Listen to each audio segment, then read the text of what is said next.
نحمدہ و نصلی و نسلم علی رسولہ الکریم۔ ناظرین و سامعین، السلام علیکم ورحمۃ اللہ وبرکاتہ۔ حج تمتع کرنے والے کو متمتع کہتے ہیں۔ متمتع میقات سے عمرے کا احرام باندھے گا اور ایک کامل عمرہ ادا کرے گا، یعنی طواف اور سعی کرے گا، اور اس کے بعد حلق یا قصر کر کے احرام اتار دے گا۔ چونکہ حج تمتع میں عمرہ اور حج علیحدہ علیحدہ ادا کرنے ہوتے ہیں، یعنی الگ الگ احرام میں ادا کرنے ہوتے ہیں، تو عمرہ جو ہے وہ ادا ہو گیا ہے۔ ناظرین، 8 ذی الحج سے لے کر 12 ذی الحج تک یہ دن حج کے دن کہلاتے ہیں، اور یہی اس سارے سفر کا حاصل ہے، اور انہی دنوں میں اسلام کا اہم رکن مکمل ہوتا ہے۔ ناظرین، 7 ذی الحج کو مغرب کے بعد ہی 8 ذی الحج کی رات شروع ہو جاتی ہے۔ رات کو ہی منی کے لیے روانگی کی تیاری کر لیں، اور سنت کے مطابق غسل کر لیں تو افضل ہے، ورنہ وضو کریں اور غسل میں نیت احرام کی کریں۔ اس کے بعد 2 رکعت نفل پڑھیں اور وہی جائے نماز پر بیٹھے بیٹھے حج کی نیت کر لیں۔ حج کی نیت: اللہم انی ارید الحج فیسرہ لی وتقبلہ منی واعنی علیہ وبارک لی فیہ، نویت الحج واحرمت بہ للہ تعالی۔ اے اللہ، میں حج کی نیت کرتا ہوں، بس اس کو میرے لیے آسان کر دے اور مجھ سے قبول کر لے، اور اس میں میری مدد فرما اور اس میں میرے لیے برکت ڈال۔ نیت کی میں نے حج کی اور احرام باندھا اس کے ساتھ اللہ تعالیٰ کے لیے۔ اس کے بعد قدر بلند آواز کے ساتھ تلبیہ 3 بار دہرائیں۔ تلبیہ: لبیک اللہم لبیک، لبیک لا شریک لک لبیک، ان الحمد والنعمت لک والملک لا شریک لک۔ حاضر ہوں، اے اللہ میں حاضر ہوں، میں حاضر ہوں، تیرا کوئی شریک نہیں، میں حاضر ہوں۔ بے شک ہم تیرے ہی لائق ہے، ساری نعمتیں تیری ہی دی ہوئی ہیں، بادشاہی تیری ہی ہے اور تیرا کوئی شریک نہیں۔ 8 ذی الحج کی صبح کو فجر کے نماز کے بعد منی کی طرف روانگی ہوتی ہے۔ منی کی جانب روانگی رات کو بھی کسی وقت ہو سکتی ہے۔ اس سفر میں کثرت کے ساتھ تلبیہ پڑھتے رہیں۔ اس وقت اللہ تعالیٰ کو آپ کے یہ کلمات بہت پسند ہیں۔ ساتھ میں درود شریف اور استغفار کا بھی ورد کرتے رہیں۔ جب منی میں پہنچ جائے تو وہاں پر 8 ذی الحج کی ظہر، عصر، مغرب اور عشاء کی یہ 4 نمازیں اور 9 ذی الحج کی فجر کی نماز، یعنی یہ 5 نمازیں منی میں ادا کرنا مناسک حج میں شامل ہے۔ حضور علیہ الصلوۃ والسلام نے بھی یہ 5 نمازیں منی میں ادا کی۔ جب منی میں ہو تو یہ دعا پڑھتے رہیں: سبحان الذی فی السماء عرشہ، سبحان الذی فی الارض موطئہ، سبحان الذی فی البحر سبیلہ، سبحان الذی فی النار سلطانہ، سبحان الذی فی الجنۃ رحمتہ، سبحان الذی فی القبر قضاؤہ، سبحان الذی فی الہواء روحہ، سبحان الذی رفع السماء، سبحان الذی وضع الارض، سبحان الذی لا ملجأ ولا منجا الا الیہ۔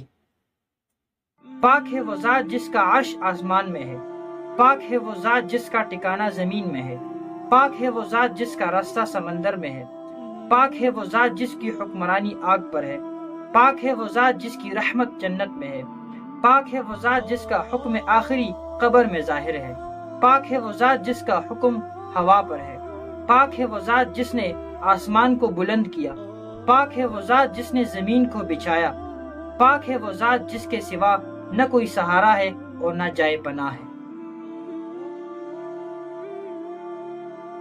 فجر کی نماز منی میں ادا کرنے کے بعد سورج نکلے تو عرفات جانا اولا ہے، کیونکہ رسول اللہ صلی اللہ علیہ وسلم بھی بعد فجر کے نماز تشریف لے گئے تھے۔ آج یوم عرفہ ہے، آج مغفرت کا دن ہے۔ مسئلہ کی روح سے 9 ذی الحج کے دوپہر سے لے کر 10 ذی الحج کے صبح صادق تک میدان عرفات میں کچھ دیر قیام کرنا حج کا رکن اعظم ہے، جس کے بغیر حج مکمل نہیں ہوتا۔ پھر تلبیہ، درود شریف اور کلمہ چہارم جو حضور پاک صلی اللہ علیہ وسلم نے خود یہاں پر پڑھا اور پڑھنے کی تاکید فرمائی، خوب پڑھیں، اور رستے میں عرفات جاتے ہوئے یہ دعا بھی پڑھیں: اللہم اجعلها خیر غدوۃ غدوتها قط واقربها من رضوانک وابعدها من سخطک، اللہم الیک توجہت وعلیک توکلت ووجہک اردت فاجعل ذنبی مغفورا وحجی مبرورا وارحمنی ولا تخیبنی وبارک لی فی سفری واقض بعرفات حاجتی انک علی کل شیء قدیر۔ اے اللہ میری تمام صبحوں سے اس صبح کو بہترین کر دے، اپنی رضامندی سے زیادہ قریب کر دے اور اپنے غصے سے زیادہ دور کر دے۔ اے اللہ میں تیری طرف متوجہ ہوں اور تجھ ہی پر بھروسہ رکھتا ہوں اور تیری ذات کو چاہتا ہوں، پس میرے گناہوں کو بخش دے اور حج کو قبول کر اور مجھ پر رحم فرما اور مجھے محروم نہ کر اور میرے سفر میں برکت ڈال اور عرفات میں میری حاجت پوری کر، بے شک تو ہر چیز پر قادر ہے۔ عرفات کا میدان ایک عظیم الشان میدان ہے جس کے چاروں طرف حدود پر نشانات لگوا دیے گئے ہیں تاکہ حجاج کرام کے لیے عرفات کے حدود پہچاننے میں آسانی ہو۔ مسئلے کی روح سے یہاں پر آپ کو ظہر اور عصر کی نماز ادا کرنی ہے۔ زوال کا وقت ختم ہوتے ہی مسجد نمرہ کے امام صاحب ایک آذان اور 2 تکبیروں کے ساتھ ظہر کے وقت میں ظہر اور عصر کی نماز ملا کر پڑھتے ہیں، چونکہ حضور علیہ السلام نے بھی ایسے ہی کیا تھا، لیکن حضور علیہ السلام مدینہ منورہ سے تشریف لائے تھے اور آپ مسافر تھے، تو آپ نے قصر فرمائی تھی، یعنی 4 رکعت نہیں پڑھی، 2 رکعت ادا کی تھی۔ مسجد نمرہ کے امام صاحب مقامی ہے اور مقامی ہونے کے باوجود وہ قصر کرتے ہیں، لہٰذا احناف کے نزدیک ان کی اقتداء جائز نہیں ہے، لہٰذا حنفی حضرات کو چاہیے کہ وہ عصر کی نماز عصر کے وقت اور ظہر کی نماز ظہر کے وقت ادا کریں۔ وقوف عرفات کا وقت عرفہ کے دن یعنی 9 ذی الحج کو زوال آفتاب سے شروع ہوتا ہے۔ ممکن ہو تو قبلہ رخ کھڑے ہو کر وقوف کیجیے، جتنی دیر کھڑے رہنے کی طاقت ہے کھڑے رہیے۔ عرفات کے وقوف میں لیٹنا بھی جائز ہے، بیٹھنا بھی جائز ہے۔ یہ وقت دعاؤں، استغفار اور مناجات کا وقت ہے، ان کی قبولیت کا وقت ہے، لہذا جو بھی دعا کریں دل سے کریں۔ اب مغرب کا وقت ہو گیا ہے اور عرفات سے کوچ کا حکم ہے۔ آج زندگی میں پہلی مرتبہ مغرب کی نماز مغرب کے وقت نہ ادا کرنے کا حکم ہے اور مزدلفہ جانے کا حکم ہے۔ قرآن مجید میں اللہ تعالیٰ ارشاد فرماتا ہے فَإِذَا أَفَضْتُم مِّنْ عَرَفَاتٍ فَاذْكُرُوا اللَّهَ عِندَ الْمَشْعَرِ الْحَرَامِ وَاذْكُرُوهُ كَمَا هَدَاكُمْ وَإِن كُنتُم مِّن قَبْلِهِ لَمِنَ الضَّالِّينَ۔ پھر جب عرفات سے چلو تو مشعر حرام مزدلفہ کے پاس ٹھہر کر اللہ کو یاد کرو اور اس طرح یاد کرو جس کی ہدایت اس نے تمہیں دی ہے، ورنہ اس سے پہلے تو تم لوگ بھٹکے ہوئے تھے۔ جب آفتاب غروب ہو جائے تو عرفات سے مزدلفہ کی جانب روانہ ہو جائے۔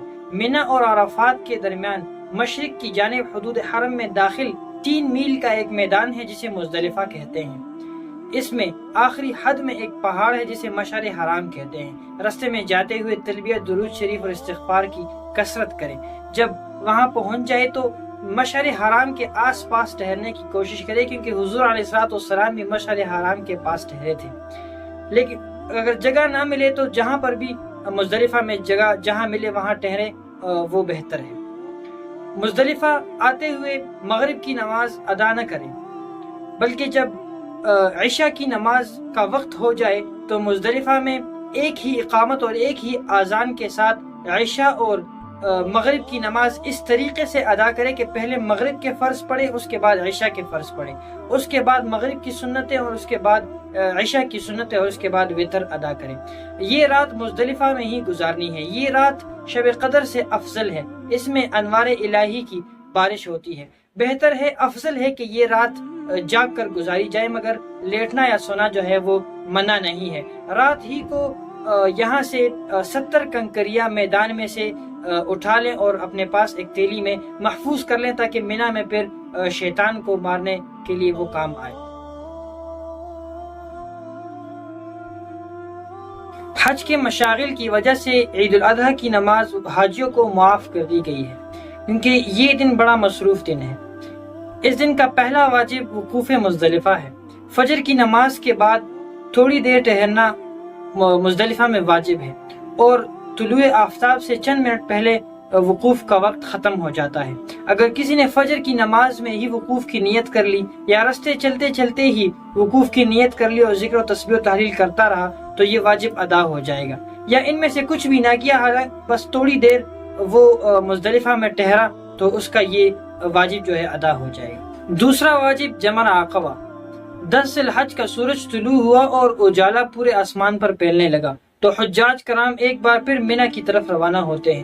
آج بڑے شیطان کی رمی کرنی ہے، یعنی جمرہ عقبہ کو 7 کنکریاں مارنی ہے۔ جمرہ عقبہ سے کچھ فاصلے پر کھڑے ہو کر 7 کنکریاں مارنی ہے اور ہر ایک کنکری پر بسم اللہ اللہ اکبر پڑھنا ہے۔ جمرہ عقبہ کی رمی سے کچھ دیر پہلے تلبیہ کہنا بند ہو جاتا ہے۔ رمی کا مسنون وقت طلوع آفتاب سے لے کر زوال آفتاب تک ہے۔ زوال آفتاب سے لے کر غروب آفتاب تک بھی جائز ہے اور غروب آفتاب کے بعد مکروہ ہے۔ البتہ بیماروں، ضعیف اور عورتوں کے لیے غروب آفتاب کے بعد بھی جائز ہے۔ کیونکہ ہم حج تمتع کر رہے ہیں تو قربانی کرنا واجب ہے۔ اب ہم قربانی کریں گے اور قربانی کے بعد حلق یا قصر کریں گے۔ حلق یعنی پورے سر کے بال منڈانا اور قصر یعنی انگلی کے ایک پورے کے برابر بال کتروانا۔ اگر بال جو ہے وہ ایک انگلی کے پورے کے برابر نہیں ہے، اس سے چھوٹے ہیں، تو پھر پورا سر ہی منڈانا پڑے گا۔ اس کے بعد احرام کھول دیں اور روزمرہ کا لباس پہن لیں۔ حج کے 3 فرائض ہیں: احرام باندھنا، عرفات کی حاضری اور طواف زیارت۔ پہلے 2 ادا ہو چکے ہیں، اس لیے احرام کی پابندیاں ختم ہو چکی ہیں، لیکن ایک پابندی بیوی کے متعلق جو پابندی ہے وہ برقرار ہے، جو طواف زیارت کے بعد ساقط ہوگی۔ 10 ذی الحج کا 5واں اور سب سے اہم کام طواف زیارت۔ طواف زیارت 10 ذی الحج کو احرام کھولنے، قربانی کرنے اور احرام کھولنے کے بعد ادا کیا جاتا ہے۔ اس کا افضل وقت جو ہے وہ 10 ذی الحج ہی ہے، لیکن 12 ذی الحج کے آفتاب کے غروب ہونے سے پہلے اگر ادا کر لیا جائے تو جائز ہے۔ یہ بھی حج کا ایک رکن ہے اور یہ ساقط نہیں ہوتا۔ اگر یہ تاخیر کا شکار ہو گیا، 12 ذی الحج کے بعد ہو گیا، تو پھر دم دینا جو ہے وہ پڑے گا۔ جب تک اس کو ادا نہیں کیا جاتا تو بیوی سے متعلق پابندیاں جو ہے وہ برقرار رہے گی۔ اب جب طواف زیارت ادا ہو گیا ہے تو بیوی کے متعلق پابندی ختم ہو گئی ہے۔ چونکہ ہم حج تمتع ادا کر رہے ہیں تو جو ہم نے سعی کی تھی وہ عمرے کی سعی تھی، اب حج کی سعی ادا کرنا جو ہے وہ ہم پر واجب ہے۔ اب ہم حج کی سعی ادا کریں گے۔ اس کے بعد آپ منی چلے جائیں۔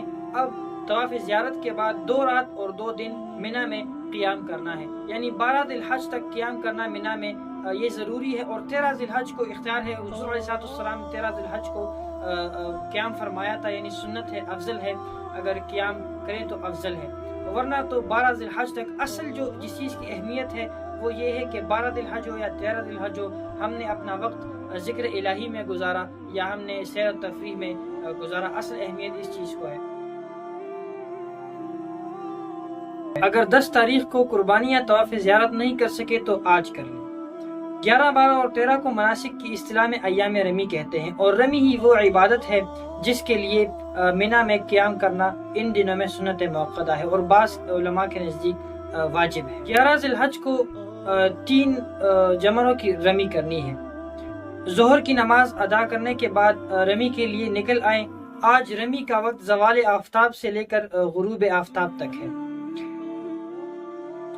بالکل اسی طرح جس طرح جمرہ عقبہ کی رمی کی تھی۔ جمرہ اولا سے تھوڑے فاصلے پر کھڑے ہو جائیں اور 7 کنکریاں ماریں اور ہر کنکری پر بسم اللہ اللہ اکبر پڑھیں۔ رمی کرنے کے بعد تھوڑا سا اپنی جگہ سے ہٹ جائیں اور قبلہ رخ ہو کر دعا کریں۔ اس کے بعد جمرہ وسطیٰ پر آئیں، اسی طرح 7 کنکریاں بسم اللہ اللہ اکبر پڑھتے ہوئے ہر ایک کنکری 7 کنکریاں مارے اور اس کے بعد اسی طرح ہٹ کر قبلہ رخ ہو کر دعا مانگے۔ اس کے بعد جمرہ عقبہ پر آئیں اور اس کی رمی کریں، 7 کنکریاں مارے بسم اللہ اللہ اکبر کے ساتھ، لیکن اس کے بعد ٹھہرنا نہیں ہے، اس کے بعد سیدھا اپنے آرام گاہ پر چلے جانا ہے، کیونکہ حضور علیہ السلام نے بھی ایسے ہی کیا۔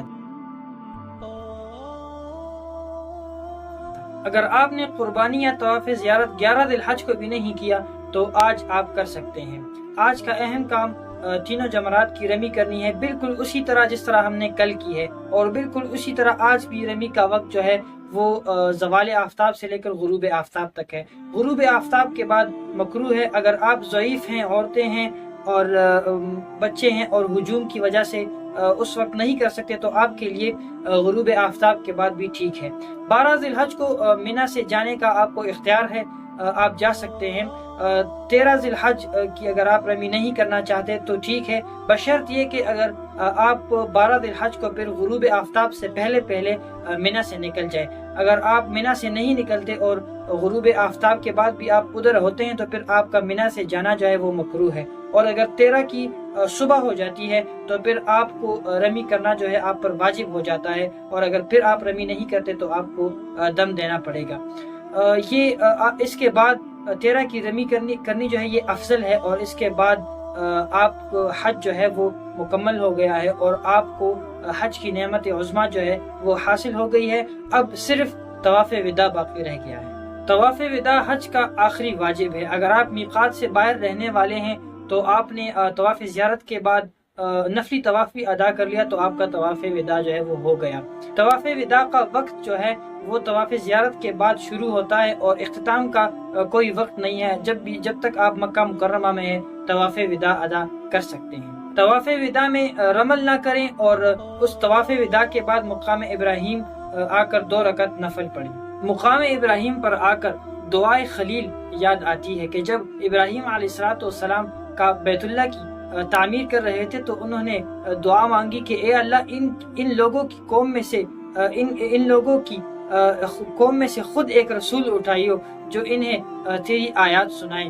تو پھر دل اس ہستی کی جانب کھنچا جاتا ہے جو اللہ تعالیٰ کے بعد سب سے برتر ہے، جو وجہ تخلیق کائنات ہے، وہ جن پر فرشتے درود بھیجتے ہیں، وہ جن کے ذکر سے دل کو سیری نہیں ہوتی، وہ جو دونوں جہانوں کے بادشاہ ہیں، وہ جن کے در کی گدائی کو بادشاہ ترستے ہیں، دل سوئے مدینہ کھینچا جاتا ہے۔ وہ شاعر نے کیا خوب کہا ہے، حاجیو آؤ شہنشاہ کا روزہ دیکھو، کعبہ تو دیکھ چکے کعبے کا کعبہ دیکھو۔ مکہ سے مدینے کا سفر محبت کا سفر ہے، آنکھوں سے روا آنسوں کا سفر ہے۔ اللہ تعالیٰ مجھے اور آپ کو حج جیسی عظیم نعمت اور حضور پاک صلی اللہ علیہ وسلم کے دربار پر حاضری جیسی عظیم نعمت سے بار بار مستفید فرمائے۔ وآخر دعوانا الحمدللہ رب العالمین۔